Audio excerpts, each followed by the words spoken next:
bo'lasanmi yoki g'olib, tarixda qolgaydir oyog'ing galda. Temurning bog'lari goho yo'qolib, gohida bemor deb zimdan ko'kardi.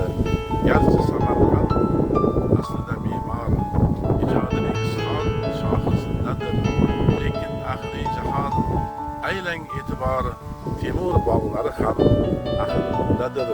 Bu bog'i behishtir, bu bog'i shamol, barchasi yodgordir ulug' moziydan.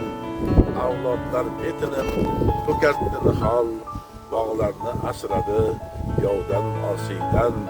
Temursiz yashaydi mana Samarqand, ammo chamanlari yashnoqdir hanuz. Qorasuv bo'ylari jannatga monand porlab turgan chashma, ming ko'zli yulduz. Temurdek zotning-ku qaytmog'i gumon, lekin ne bo'lsa ham izi qolibdi.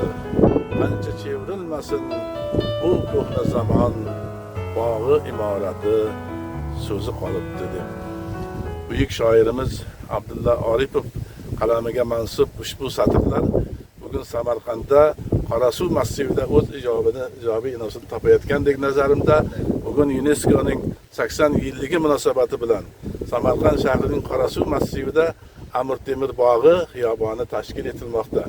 Mana suhbatdoshimiz O'zbekiston Respublikasi Davlat o'rmon xo'jaligi agentligining Samarqand viloyatidagi vakili Sadulla aka Xayrullayev bu bog'ning ahamiyati haqida bizga bir fikrlaringizni aytib o'tsangiz.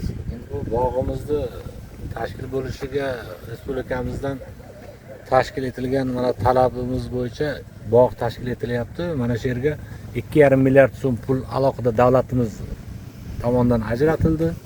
Shuni hisobiga mana shu Amir Temur bog'imizni 9 ta bog'lariga atab 9 ta xildagi ko'chatlar, daraxtlar, jami 1560 taga yaqin ko'chatlar ekilyapti. Mana bog'i Dilkusho, bog'i Behish, bog'i Maydon, bog'i Shamol, bog'i Baland, bog'i Chinor nomlari bilan hammasi 9 ta bog'imiz alohida qilib tashkil etilgan. Shu yerda hozir shu turgan joyimizda yana alohida besetkalari bo'ladi, suv quyadigan joylari bo'ladi.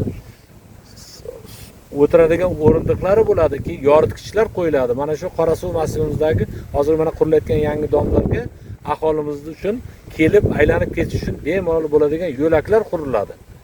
Shu xalqimiz uchun qilinayotgan hamma narsalar. Mana shu Amir Temur bog'imizda shu 9 ta bog'ni atab shu nomiga nom qo'yilib, o'sha joydagi mana ko'chatlarimizni har xil turdagi chinor ham, qayrog'och, lola daraxtlari ham ekilyapti.